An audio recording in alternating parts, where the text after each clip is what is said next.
Hey guys, Gracie here. Today we're going to talk about some important tips to remember when watering around your yard and garden.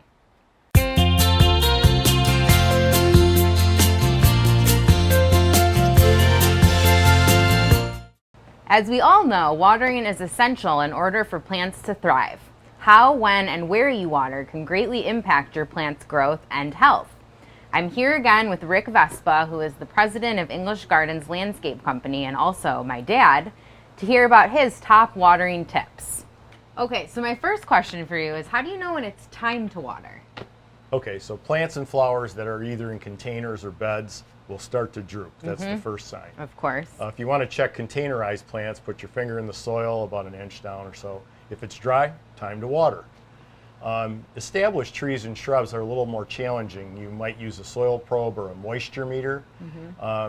Larger trees and shrubs will also turn brown at the tips or even drop their leaves. The other thing is the lawn. That's the one that really tells the story very well because it'll get a grayish silvery hue to it. Oh. And you know it's time to water the lawn. There you go. Great info. So now what about the best time to water? Is there a best time? Well, it depends on what you're watering. So lawns, for instance, are best watered early in the morning or late in the evening. Less evaporation and less wind at those times, so better coverage by the sprinkler. Makes sense. Pretty much all other plants can be watered anytime they need it, but you want to be careful about how you're watering. So is there anything I should use to water or a preferred method per se? Well, as I mentioned, for lawns, you know, a sprinkler system or a sprinkler is fine. Sure. For containers, you want to use something that diffuses the water, so a water wand, something like that with a fine spray. And then a watering can if you can't, hard to reach places. Sure. Of course, that's an obvious solution for that. Awesome.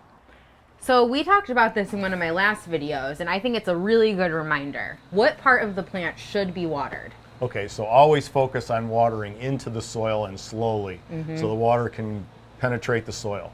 Secondly, avoid showering the leaves and the flowers because it can damage the plant and also cause disease problems. Oh, okay. And you had also mentioned something on new plantings. Can you share more on that? Yeah, well, sprinkler systems are not adequate for watering newly planted plants like trees and shrubs, things like that. Existing plants in a severe drought also, it's not adequate to get those plants the water they need. Sure. They need a constant drip like a soaker hose or some sort of slow trickle to allow the water to gradually get into the soil. Okay. In this day and age, being eco-friendly and water-wise are often a top priority. So what are some water-conserving methods that we can consider? Well, I mentioned earlier, water early in the morning or late at night, so less evaporation. Yep. Use drip irrigation. It's slow watering and it goes directly to where you need it. Same thing with soaker hoses or leaky pipe.